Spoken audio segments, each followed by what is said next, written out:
Yo creo que primero es importante reconocer que todos los países tienen retos para implementar la convención y sigue como una lucha constante. En México hay sobre todo las desigualdades. Tenemos dos Méxicos. La mitad vive en pobreza y esto representa un obstáculo muy importante en la garantía de los derechos por estos niños, niñas y adolescentes. También hay cada vez que hay un nuevo gobierno, hay un cambio. Tenemos que reempezar de una cierta manera y mostrar el marco legal, el marco de las políticas. Entonces siempre hay que reempezar un poquito. Pero hay que reconocer los avances que hay en México en el marco legal, en la implementación, y es importante como construir sobre la base de estos avances.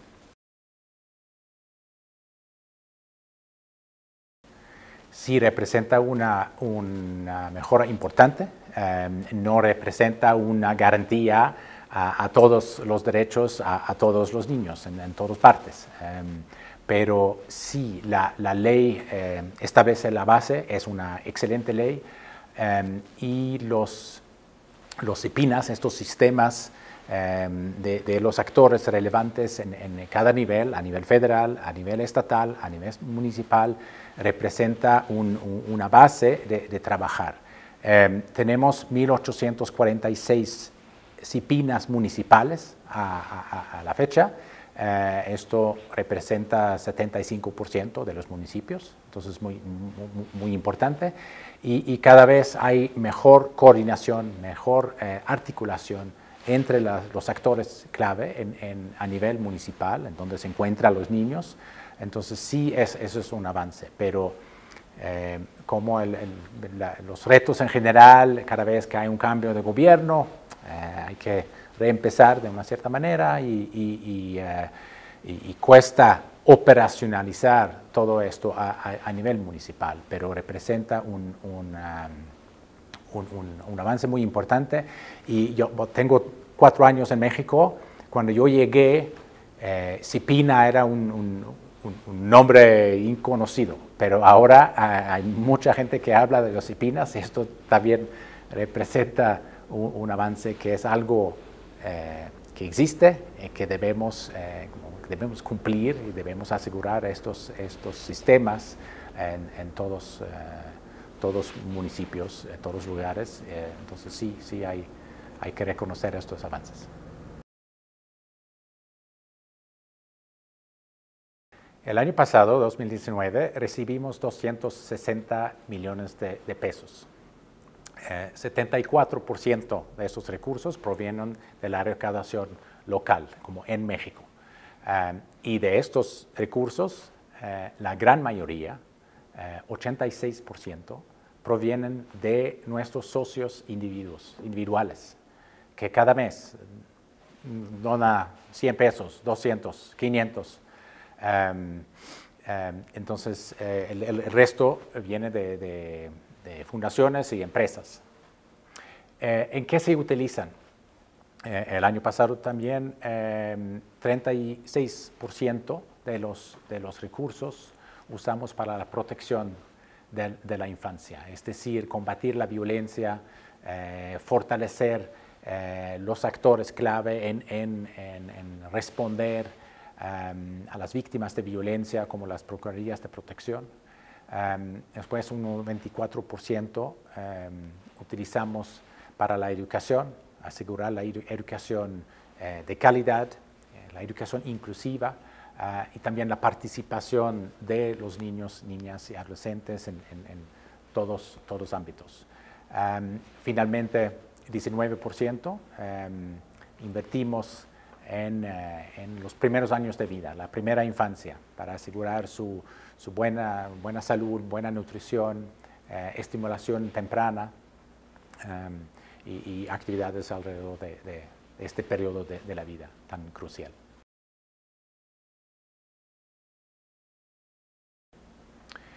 Primero creo que es importante decir que no hay una ruptura como tal entre el programa 2014-2019 y el nuevo programa 2020-2025. Es como tenemos el mismo objetivo, garantizar los derechos a todos niños y niñas en el país, pero lo que cambia es un poco más el camino o los caminos para llegar a este objetivo. Vamos a dar más atención a los adolescentes, la segunda década de la vida de las personas, y en las habilidades para la vida. También asegurar un mejor alcance en llegar a los más excluidos, los más vulnerables, los más pobres, como dentro del lema de Agenda 2030, que nadie se quede atrás. Entonces, esto es muy importante, pero el objetivo queda el mismo, que todos los niños llegan a la adolescencia con todas las oportunidades. Es decir, que han tenido una atención integral en los primeros años de vida, buena salud, buena nutrición, una educación de calidad dentro de un contexto de igualdad y protegidos de todo tipo de violación de sus derechos. Entonces, el objetivo en grandes rasgos queda el mismo, pero el camino cambia un poco.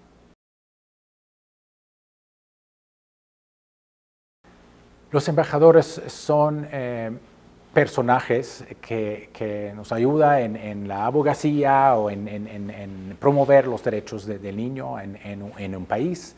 Tenemos varios a través del mundo, pero en general pocos en cada país. Buscamos personajes que, por supuesto, son conocidos dentro de su ámbito, su profesión, pero también con una trayectoria de luchar por los derechos o trabajar en lo social, en luchar por cuestiones, asuntos sociales. Creo que el mejor ejemplo es nuestro embajador desde muchos años, César Costa, que ha trabajado años y años para ayudar a los demás, pero también muy conocido en el país, entonces tiene una voz que importa, entonces mucha influencia. El proceso como tal no es un proceso de elección, pero nos acercamos a algunas personas con estas características, trabajamos juntos para conocernos, para asegurar que hablemos el mismo lenguaje, que tenemos el mismo interés y objetivos. A veces como escoge unos temas principales en donde esta persona se siente más cómodo o con más interés. Y después de un periodo de noviazgo llegamos, ojalá, a un acuerdo y formalizamos nuestra relación. En 2019 tuvimos el suerte de llegar a este punto con Jorge Marín, el artista plástico en México, y vamos a trabajar sobre todo en el tema que ya hemos hecho, en tema de migración, para promover los derechos a los niños migrantes.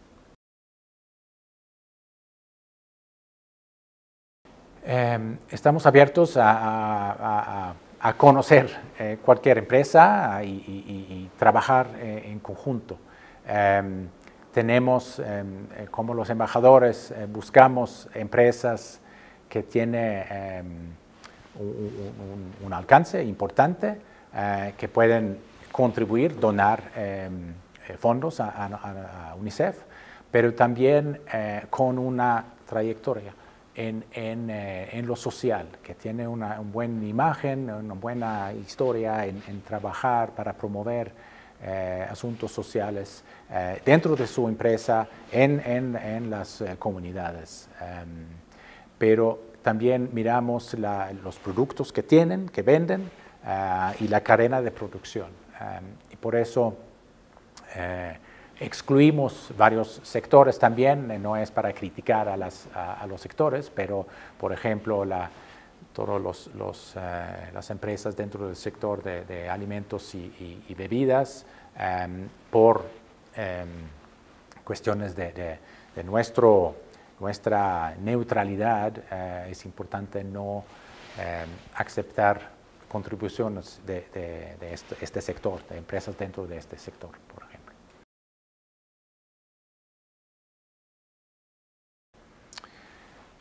Tenemos una situación en donde la mitad vive en pobreza, casi la mitad. Hablamos de 19.5 millones de niñas, niños y adolescentes. Esta pobreza representa un obstáculo para la garantía de sus derechos, de acceder a los servicios básicos de salud, de nutrición, de educación, etc.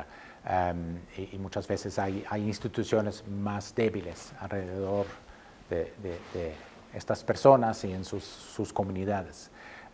Tenemos problemas de nutrición, una triple carga de malnutrición, que hablamos de desnutrición crónica, de anemia, de sobrepeso, obesidad, y este último, México, desafortunadamente, es uno de los países con los más altos niveles en el mundo. En la educación sabemos que antes de los sismos en 2017, tuvimos 4 millones de niños, más de 4 millones de niños y niñas fuera de escuela, y también un gran problema en la calidad de la educación. Por supuesto, sabemos todos la violencia que es normalizada en esta región y en este país, México, y los niños sufren en casa, en las comunidades, en la escuela, y eso es un reto enorme en sus vidas.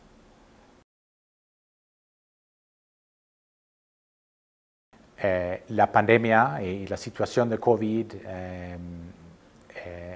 resulta muy difícil para la población en general y para los niños en particular. La pobreza va a aumentar.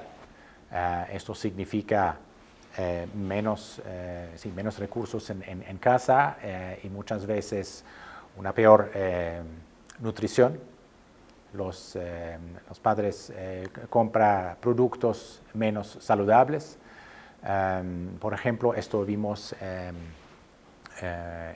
la crisis de 2018, como una caída en la nivel de nutrición, por ejemplo. Hay muchos niños, todos los niños, fuera de escuela ahora. Esto afecta su educación, la calidad de educación, aunque muchos siguen tomando clases por distancia,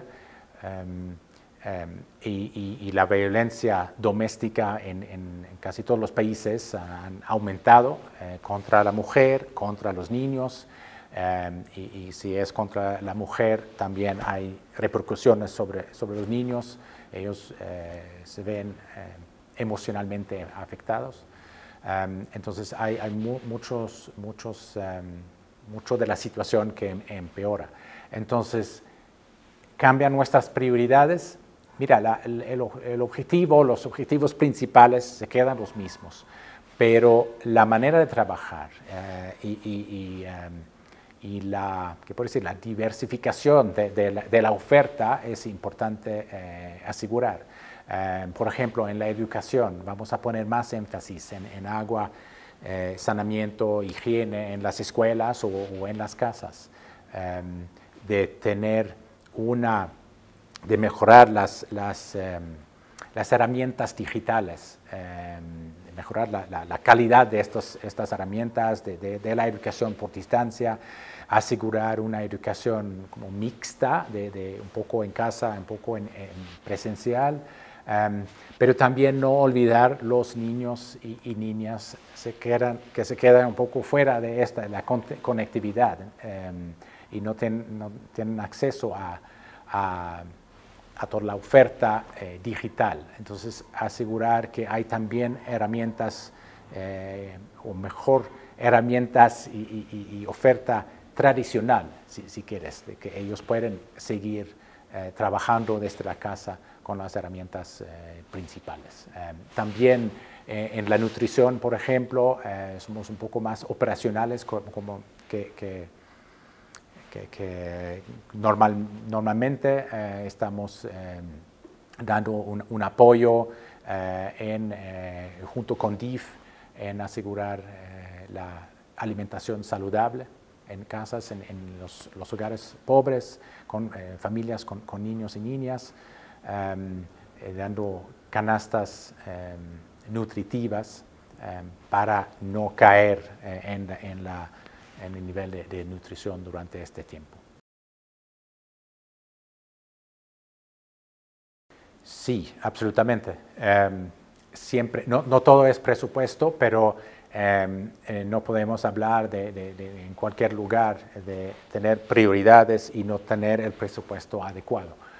Si hay menos ingresos en los hogares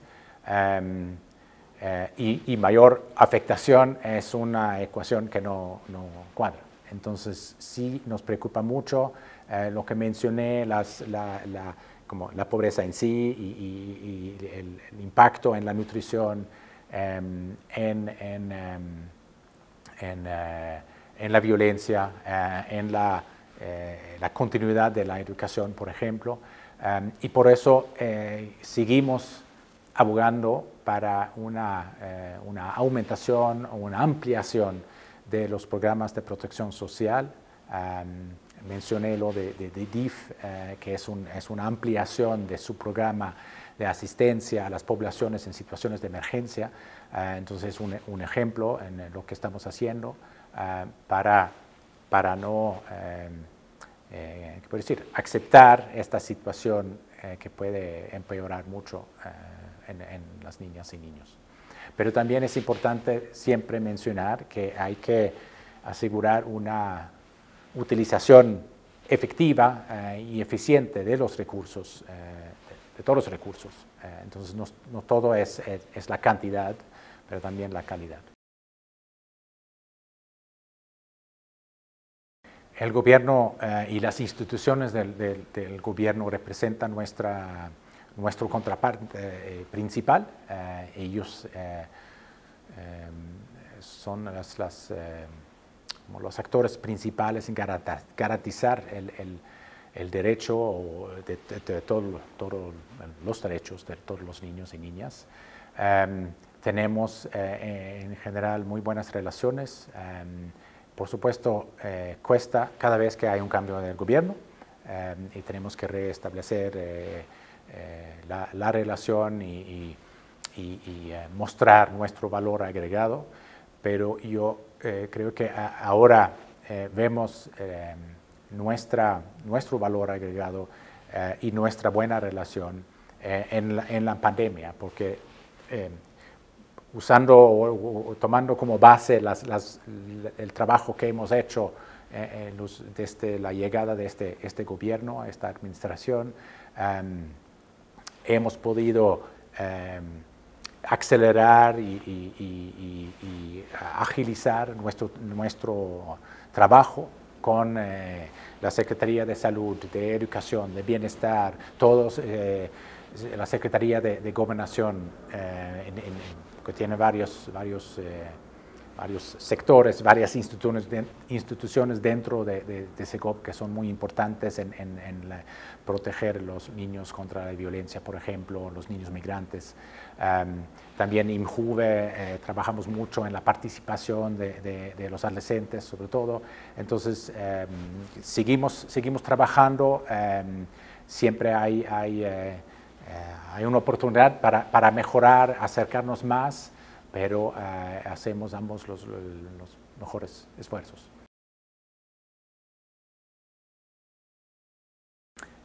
Nosotros trabajamos desde mucho tiempo con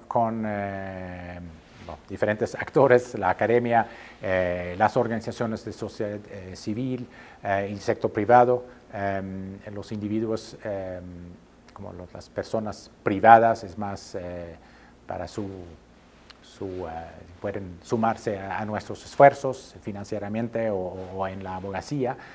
Pero primero las organizaciones desde la sociedad civil, ellos tienen un rol muy importante en todos los países, en auditoría social, en trabajo en favor de la niñez, muchas veces en el terreno, entonces tienen un valor agregado. Sumamos esfuerzos para dar apoyo directamente a los niños, para fortalecer las instituciones y también en la abogacía.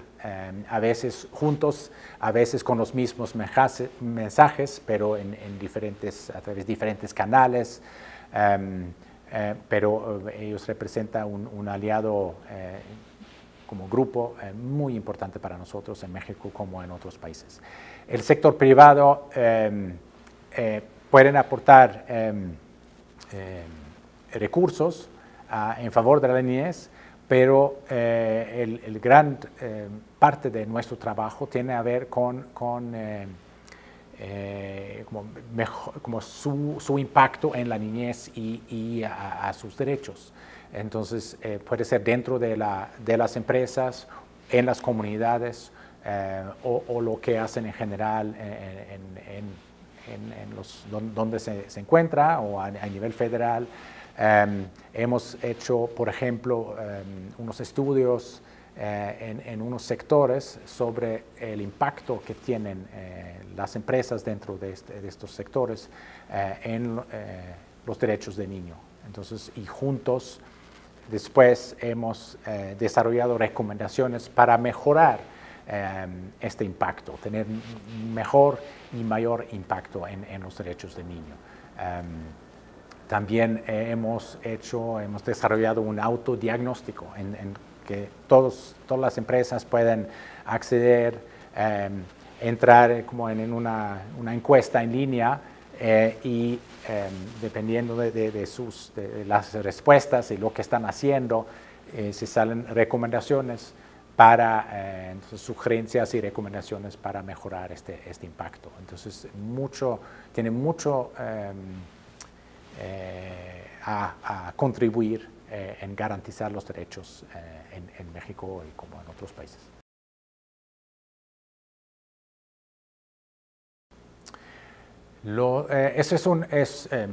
Primero es un reto grande en México, garantizar la participación, y la participación significa no solamente una participación simbólica o unas palabras de unos niños, no, es escuchar y tomar en cuenta su opinión.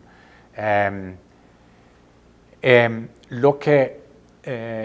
esto tenemos que garantizar a nivel de la política pública, pero también en las escuelas, en los hogares. En cuanto a tal vez debo mencionar que es un principio, un derecho como transversal dentro de la Convención sobre los Derechos del Niño también. Entonces es primordial. En México, dentro de la Ley General de Derechos de Niñas, Niños y Adolescentes y los lineamientos que se han desarrollado después, hay